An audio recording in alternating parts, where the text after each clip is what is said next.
मित्रांनो, ठरलं तर मग या मालिकेच्या आजच्या भागामध्ये सायली साक्षीला म्हणते, अगं तुझं तर तोंड बघायची सुद्धा इच्छा नाहीये माझी, कारण माझा तुझ्याशी या आधीही संबंध नव्हता आणि यानंतरही कधी नसेल, असं रागातच सायली साक्षीला म्हणते. साक्षी आता काहीही उत्तर न देता फक्त शांतपणे उभी असते आणि तिलाही तेवढी सायली व अर्जुनची चीड आलेली असते. तर घरातील सगळे जण आता खोटारड्या साक्षीकडे रागात पाहू लागतात. मग त्यानंतर सायली म्हणते, आनंदाची गोष्ट हीच आहे की तू केलेल्या गुन्ह्याची शिक्षा माझ्या वडिलांना नाही मिळणार. साक्षीची चांगलीच खरडपट्टी काढल्यानंतर सायली ही प्रियाकडे वळते. मग प्रिया लगेचच स्वतःचा बचाव करण्यासाठी सायली सायली असं म्हणून तिचा हात पकडते आणि विचारते, सायली तुझं मन खूप मोठं आहे ना, मी तुला छळायला नको होतं पण माझं चुकलं, तू मला माफ कर प्लीज प्लीज असं म्हणून ती अक्षरशः लोटांगण घालायचीच बाकी राहते. त्यानंतर आता लगेचच प्रिया म्हणते की मला जेलमध्ये नाही जायचं. अगं तू जर अर्जुनला सांगितलंस ना तर तो नक्कीच काहीतरी करेन, मी कोणाशीही परत असं वागणार नाही, मला माफ कर माफ कर म्हणून प्रिया सायलीची आज चक्क माफी मागत असते. आता यावेळी कुणालाही प्रियाची दयामाया येत नाही, तर सायली आता रागाच्या भरात सनकांतीच्या 2 मुस्काटीत मारते. पाहून आता सर्वांनाच खूप मोठा धक्का बसतो.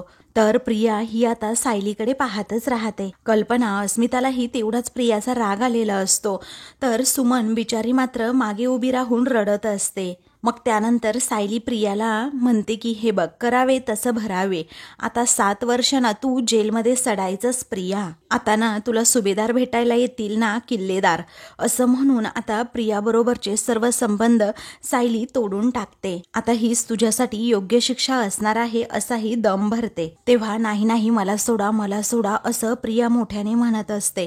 पण प्रियाला आता त्या लेडी कॉन्स्टेबल असतात त्या घेऊनच जातात. तरीही प्रिया म्हणते, बाबा बाबा प्लीज, अहो मला वाचवा मी चुकले. पण रविराजचाही आता नाईलाज असतो. आपल्या समोरून आपल्या लेकीला आता 7 वर्षांसाठी जेलमध्ये तुरुंगात घेऊन जात आहेत. पाहून आता रविराजच्या डोळ्याचा बांध फुटतो, कारण त्यालाही हे आता अजिबात सहन होत नसतं. परंतु प्रियाने स्वतः कबुली दिल्यामुळे आता त्याचाही नाईलाज झालेला असतो. तो आपल्या तन्वीकडे पाहतच राहतो, नागराज देखील आणि सुमन देखील. पण आता कुणीही काही करू शकत नसतं. नागराजच्या नावाने सुद्धा ती मोठ्याने बोंबा ठोकते की काका काहीतरी करा ना, मला नाही जायचं जेलमध्ये, मला नाही जायचं. पण नागराज आता तिच्याकडे जरा दुर्लक्षच करतो. तर अस्मिता मात्र प्रियाकडे पाहून हसत असते, कारण तिला माहीत असतं प्रिया ही खूप खोटारडी आहे. त्यानंतर आता प्रियाला जाताना मधुभाऊ पाहतात आणि पुढे पुढे येत असतात. त्यांनाही थोडं वाईट वाटत असतं, पण आता आज 2-2.5 वर्ष झालं मी एवढा त्रास भोगतोय फक्त या भामट्या प्रियामुळे, असं मधुभाऊंना वाटतं. त्यामुळे तेही जाग्यावरच थांबतात. तर दुसरीकडे आता महिपत खूप चवताळलेला असतो. दामिनीच्या ऑफिसमध्ये येऊन तो राडाच घालतो, भली मोठी अशी सुरा काढतो आणि दामिनीच्या मानेवरच ठेवतो आणि म्हणतो, हे बघ, आजपर्यंत माझ्यातला बाप हा तुझ्यासमोर लोटांगण घालत होता आणि तुझ्या पायाशी सुद्धा पडला होता, पण आज लेकीच्या हातामध्ये हातकड्या पाहिल्या आणि त्याच्यातील जनावर जागं झालं आणि ते आता पिसाळलंय. अगं तू काय स्वप्न दाखवली होती दामिनीबाई, माझी लेक सुटणार आणि पाटील जगात जाणार, त्याचबरोबर माझ्या लेकीचं रिसॉर्ट सुद्धा उभं राहणार. अगं तू खोटं बोललीस माझ्याशी, तू महिपत शिखरेला फसवलंस. आता या फसवणुकीची शिक्षा काय, तर नाक कान डोळे आणि जीभ आता कायमची जाणारच, असं म्हणून तो अगदी तिच्यावर हल्ला करणार. तेवढ्यातच दामिनी आता आपलं शस्त्र बाहेर काढते. तिच्याकडेही पिस्तूल असते. तेव्हा ती आता महिपतच्या छातीवरच ती पिस्तूल रोखून ठेवते. मग आता महिपत जरा चाचपतो, घाबरतो आणि त्याला ती धमकी देत म्हणते, मागं व्हायचं, गुपचूप मागं व्हायचं. मग आता रागातच ती म्हणते, हे बघ, इथनं निघायचं आणि मला अजिबात इथून पुढे आयुष्यात कधीही तोंड दाखवायचं नाही, असं म्हणून ती त्याला अगदी चांगलाच कोंडीत पकडते. मग आता महिपत तेवढ्याच रागात म्हणतो, जाणार ना, कायमचा जाणार अगं, मी परत कधीही येणार नाही, पण तू येणार ना बाहेर कधीतरी, तेव्हा हे नसेल तुझ्या बरोबर, असं म्हणून तो पिस्तुलाकडे हात करतो. आता कधीतरी तुझ्याकडे हे जेव्हा नसेल तेव्हा एकटी दुकटी तू रस्त्याने अशी फिरू नकोस. कारण कुठल्याही अंधारातल्या कोपऱ्यातनं हा पिसाळलेला महिपत तुझ्यासमोर येऊ शकतो आणि तुझी मान छाटू शकतो, असा तो आता धमकी देत तशी ॲक्शन सुद्धा त्या सूर्याने करून दाखवतो. आता रागाने लालबुंद झालेला महिपत हा गपगुमाने तेथून निघून जातो, पण त्याच्या डोक्यात आता दामिनीच्या रागाची सनकच भरलेली असते. तो तेथून गेल्यानंतर दामिनीला सुद्धा खूप आता राग आलेला असतो आणि पुढे काय करायचं याचा ती विचार करत असते. इकडे आता मधुभाऊ हे प्रियाकडे जेव्हा पाहत असतात तेव्हा सायली त्यांच्यासमोर जाऊन लगेचच उभी राहते. दोघांनाही आता अक्षरशः दाटून येतं. दोघेही एकमेकांना मिठी मारून खूप रडत असतात. तेव्हा कुसुमसुद्धा त्यांच्यासोबत जाते आणि खूप रडत असते. मग त्यानंतर सायली म्हणते, देवाने खूप परीक्षा पाहिली हो मधुभाऊ आपली, खूप म्हणजे खूप परीक्षा बघितली, पण शेवटी आपल्या मनासारखंच केलं, असं म्हणून ती खूप रडत असते. तर अर्जुन आता खूप प्रेमाने सायलीकडे पाहतो आणि चैतन्याला सुद्धा बरं वाटतं की सायली वहिनीच्या चेहऱ्यावर हा आनंद आलाय. मग त्यानंतर कल्पना, पूर्णाजी, त्याचबरोबर अस्मितासुद्धा आणि प्रतापसुद्धा सगळेजण सायलीकडे कौतुकाने पाहतात.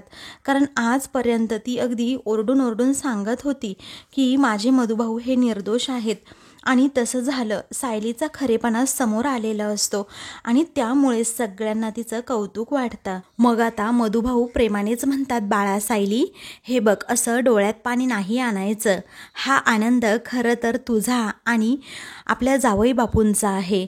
असं डोळ्यात नाही पाणी आणायचं, तर हा आनंद आपण अगदी दणक्यात साजरा करायचा. तेव्हा हसतच अर्जुन आता पुढे येतो. मग आनंदाच्या भरातच कुसुम म्हणते, हो ना, मला तर असं झालंय हत्तीवरून साखरच वाटेन मी, पण हे काही जमणार नाही. पण मी चाळीत सर्वांना पेढे मात्र वाटणार. तेव्हा सगळेजण कुसुमकडे पाहतात आणि मग हसतात. तेव्हा आता सर्वांनाच खरं खूप आनंद झालेला असतो. तर बिचाऱ्या रविराजच्या मनात सुद्धा अपराधीपणाची भावना असते, कारण आता त्याची पोरच खोटारडी निघाली. आता तो अगदी सगळ्यांपासून नजरच चोरत असतो, कारण त्याला सगळ्यांकडे पाहण्याची सुद्धा लाज वाटत असते. त्यानंतर आता जावई बापू असं म्हणून मधुभाऊ अक्षरशः अर्जुनच्या पाया पडू लागतात. तेव्हा अर्जुन म्हणतो, मधुभाऊ तुम्ही हे काय करताय? मग आता मधुभाऊ हात जोडत म्हणतात, माझ्यासारख्या सर्वसामान्य माणसाच्या कपाळावर जो गुन्हेगारीचा डाग होता तो आता असा मोकळा श्वास घेऊ देत नाही हो जावई बापू, आणि आज तोच डाग तुम्ही पुसून काढलात आणि तुमचे हे उपकार आयुष्यभर मी विसरू शकणार नाही जावई बापू. त्यावरती अर्जुन म्हणतो, मधुभाऊ हे पहा, मी जे काही केलं ते माझं कर्तव्य होतं, एक वकील म्हणून आणि तुमचा मुलगा म्हणून सुद्धा. अर्जुन आता मधुभाऊंना अगदी वडिलांचाच दर्जा देतो. तेव्हा आता सायली आणि कुसुम या दोघीही कौतुकाने मधुभाऊंकडे पाहतात आणि अर्जुनकडे सुद्धा. मग पुढे आता अर्जुन म्हणतो, माझ्या कर्तव्यात जर मी कधी कमी पडू शकलो असतो तर मी स्वतःला कधीही माफ करू शकलो नसतो.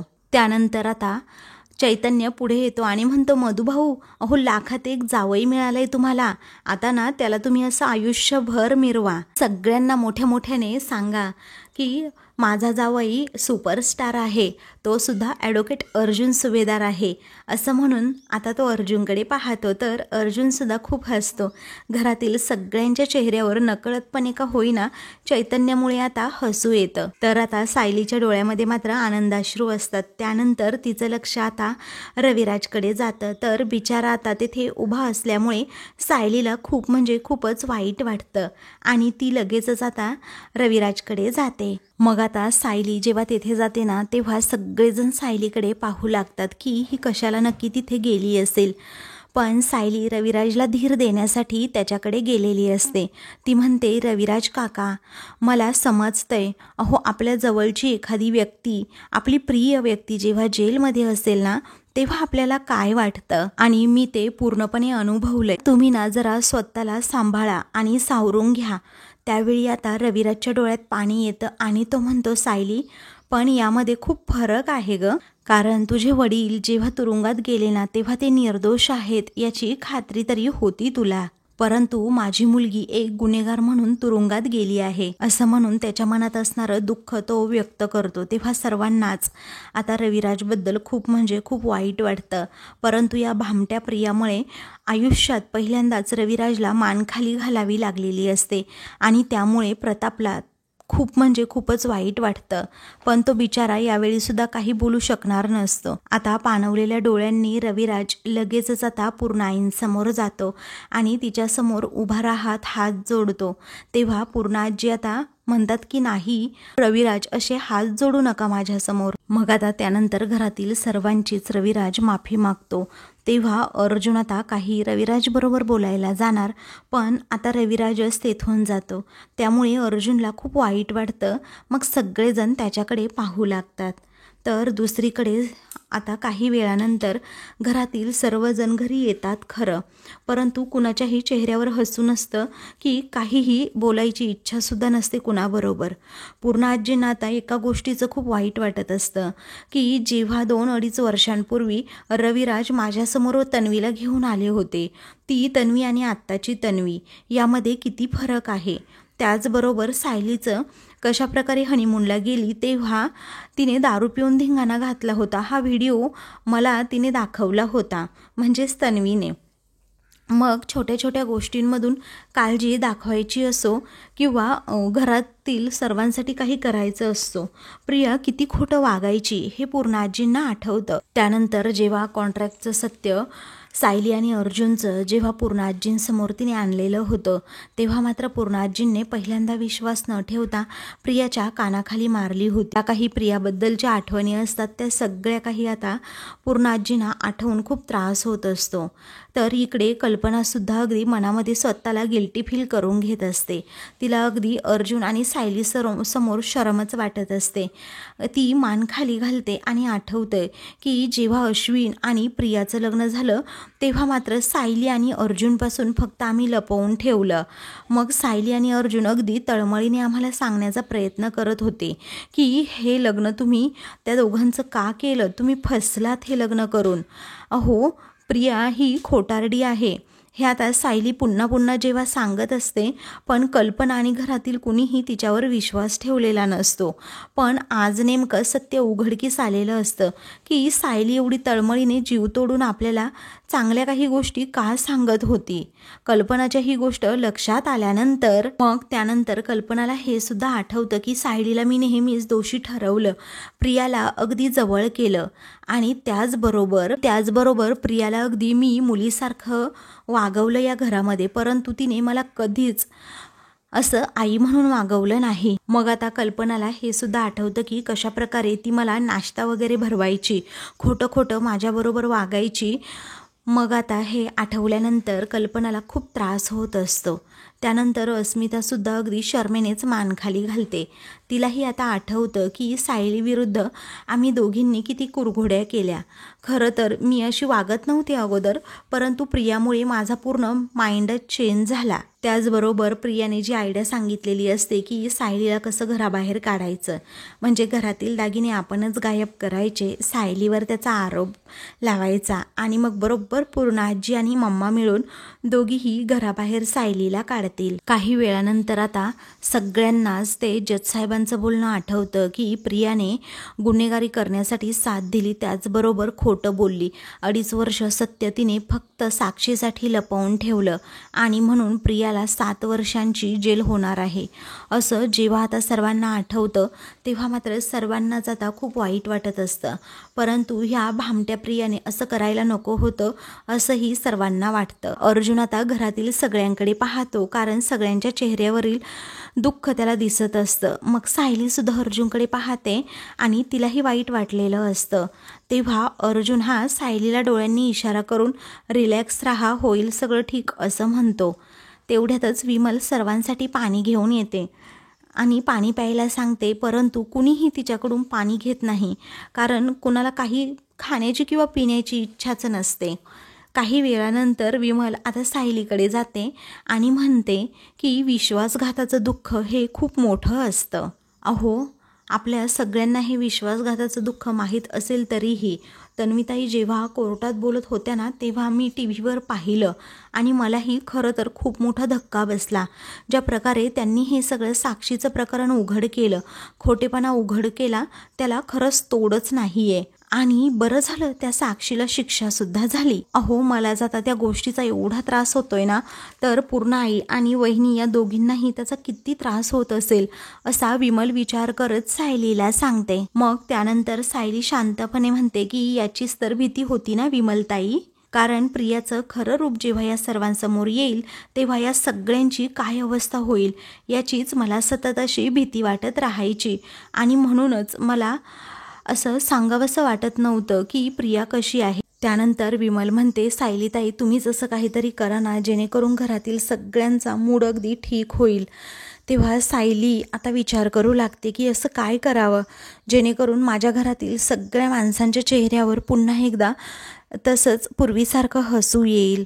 तर दुसरीकडे आता अश्विन हा घरात असतो. प्रतिमाची काळजी घेण्यासाठी तो तेथे थांबलेला असतो. त्यातच रविराज, सुमन आणि नागराज हे तिघेही तेथे येतात. ते तिघेही आल्याबरोबर अश्विन आता रविराज समोर जाऊन उभा राहतो आणि विचारतो, काका हे मी जे काही पाहिल्यात बातम्या त्या खऱ्या आहेत का? अहो तन्वी कुठे आहे? तन्वीला 7 वर्षाची सजा वगैरे हे काय चाललंय काका? हो तन्वीने ते पुरावे मिटवले वगैरे असं काहीतरी म्हणत होते. मला तर खरंच काही कळत नाहीये काका, नक्की काय झालंय? तेव्हा रविराज काहीही सांगण्याच्या मनस्थितीत नसतो. तर अश्विन खरंच खूप हायपर झालेला असतो प्रियाच्या काळजीमुळे. त्यालाही प्रियाशिवाय दुसरं काही सुचत नसतं, कारण नक्की कोर्टामध्ये काय झालं हे त्याला खरं तर जाणून घ्यायचं असतं. पण रविराज आता तोंडातून एक शब्दसुद्धा काढत नसतो किंवा नक्की काय काय झालं, तुझी बायको किती खोटारडी आहे हे सुद्धा सांगत नाही. मग आता रविराज विचारतो, अरे बाळा प्रतिमा बरी आहे का रे आता? मग आता प्रतिमा त्या ठीक आहे, ती झोपली आहे असं अश्विन म्हणतो. आणि काका देणारे उत्तर मला खरंच काही कळत नाहीये असं म्हणतो.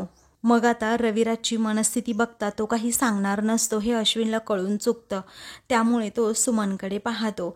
तेव्हा सुमन म्हणते, अश्विन हे बघ खरं तर आम्हालाच हा धक्का पचणारा नाहीये. अरे भाऊजी तर गाडीमध्ये एक शब्द सुद्धा बोलले नाहीत, त्यामुळे तू त्यांना आता काहीही विचारू नको प्लीज अशी सुमनच आता रिक्वेस्ट करते. मग आता नागराज म्हणतो, बाळा मी तुला सगळं काही नंतर सांगतो अश्विन, तू नको काळजी करू, फक्त शांत राहा. तेव्हा अश्विन म्हणतो, नाही नाही माझ्याकडे ना आता अजिबात वेळ नाहीये, मला आत्ताच्या आत्ता तन्वीला भेटायचंय आणि या सगळ्या प्रकरणातून मुक्त करायचंय. पण सगळ्यात अगोदर ना माझ्या तन्वीची यांनी जी अवस्था केली आहे ना त्या लोकांना मला जा विचारायचंय असं अश्विन रागात म्हणतो. तेव्हा खरं तर तो अर्जुन आणि सायलीला जा विचारण्यासाठी जाणार असतो. तेव्हा रविराज आता धक्क्यानेच अश्विनकडे पाहतो. मग आता अश्विन लगेचच जायला निघतो रागाच्या भरात. ते पाहून नागराज म्हणतो, तुला असं आत्ता भेटता नाही येणार अश्विन कुणाला, तू जरा थांब इथे. पण अश्विन आता ऐकतच नसतो. तो आता तन्वीच्याच विचारात निघालेला असतो. आता रविराजचा सुद्धा नाईलाज असतो, तो काहीही करू शकत नसतो. त्यामुळे तो आता आपल्या रूममध्ये प्रतिमाला पाहण्यासाठी जातो. तर दुसरीकडे आता सायली ही आता घरातील सगळ्यांकडे पाहत असते. सगळेजण एकदम शांत शांत बसलेले असतात. तेव्हा ती म्हणते, ऐका ना पूर्ण आजी, आई आणि अस्मिता ताई, तुमच्या मनाची आता काही जी अवस्था आहे ना ती मी समजू शकते, पण आता आपण हे सत्य स्वीकारायला हवं ना. मग आता सायली विचारते, मी तुम्हा सर्वांसाठी कॉफी घेऊन येऊ का? मग आता अर्जुन म्हणतो, हो ये. तेव्हा तिन्ही सांजेची वेळ झालीये, मी देवासमोर अगोदर दिवा लावते असं विमल सांगते. मग पूर्णाजींना आठवतं की कशाप्रकारे जेव्हा सायलीचं कॉन्ट्रॅक्ट मॅरेजचं सत्य उघड झालं होतं तेव्हा सायलीकडून सगळा हा मान आम्ही हिरावून घेतला होता की ती देवासमोर जेव्हा दिवा लावत होती तेव्हा मी तिला दिवाच लावू दिला नव्हता.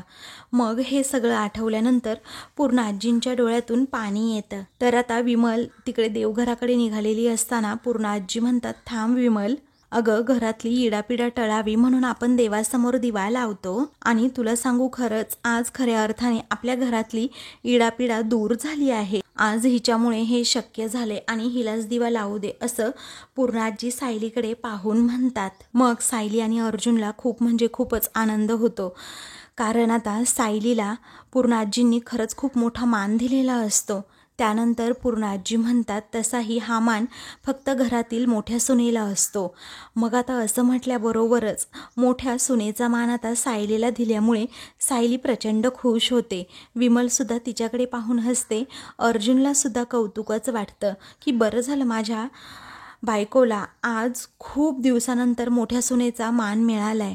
मग पूर्णा आजी म्हणतात की सायली जा बेटा लाव दिवा. तेव्हा सायली आनंदातच आता प्रताप आणि लगेचच अर्जुनकडे सुद्धा पाहते. मग ते दोघेही अगदी हसूनच तिच्याकडे पाहतात आणि म्हणतात की जा जा दिवा लाव. तर सायली आनंदानेच देवघराकडे जाते, कारण आता हळूहळू का होईना तिला तिचे मोठ्या सुनेचे हक्क पुन्हा मिळणार असतात. ही अर्जुनला पूर्णपणे खात्री असते, कारण प्रियाचा खोटेपणा आज खरं तर सर्वांसमोर आल्यामुळे सर्वांना सायलीच्या चांगल्या वागण्याची जाणीव झालेली असते. तर आता मित्रांनो, पुढील भागामध्ये सर्वजण आपापल्या रूममध्ये जाऊन बसलेले असतात. सायली आता एकेकाला घेऊन येते आणि तिथे खुर्चीत बसवते आणि म्हणते, प्रियामुळे सर्वांना किती मनस्ताप झालाय हे मला कळतंय, परंतु असा त्रास नका करून घेऊ तुम्ही. आणि तिच्यामुळे कितीही त्रास होत असेल तरीही अन्नाचा अपमान होऊ द्यायचा नाही, ही आपल्या घरातील शिकवण आहे ना. मग आता असं म्हणून पूर्णा आजींना अगदी प्रेमानेच ती घास भरवते. त्यानंतर अर्जुन सायली रूममध्ये जातात. तेव्हा सायली म्हणते की काय हो, प्रियाला फक्त 7 वर्षांची शिक्षा मिळाली, ते सुद्धा पुरावे मिटवल्याची. अहो 7 नाही तर 14 वर्षांची शिक्षा मिळायला हवी होती. आता नेमका अश्विन हे सगळं बोलणं ऐकतो, आतमध्ये येतो आणि म्हणतो फक्त 14 वर्षांची नाही नाही, तिला ना फाशीची शिक्षा व्हायला हवी होती. मग आता असं म्हणून तो अर्जुनला जा विचारतो, काय रे तू तुझ्या बायकोच्या सांगण्यावरून माझ्या बायकोला जेलमध्ये पाठवलंस. तेव्हा अर्जुन सुद्धा चवताळून म्हणतो, अश्विन तोंडाला वाटेल ते ना बोलू नकोस. अरे तुला तुझ्या प्रेमासमोर ना काहीही दिसत नाही. मग आता चवताळलेला अश्विन म्हणतो, हो आहे माझं माझ्या बायकोवर प्रेम, कारण तिचं ना असं तुझ्या बायकोसारखं पोटात एक आणि ओठात एक असं नाही आहे, समजलं. असं म्हणून दोघांमध्येच आता खूप भांडणं होतात. तर आता अर्जुनच्या तळपायाची आग मस्तकात जाते, कारण हे असं काही बोललेलं अर्जुनला सायली विरुद्ध सहनच होत नाही. अशाच मालिकेंचे पुढील भाग पाहण्यासाठी चॅनलला सबस्क्राईब करा.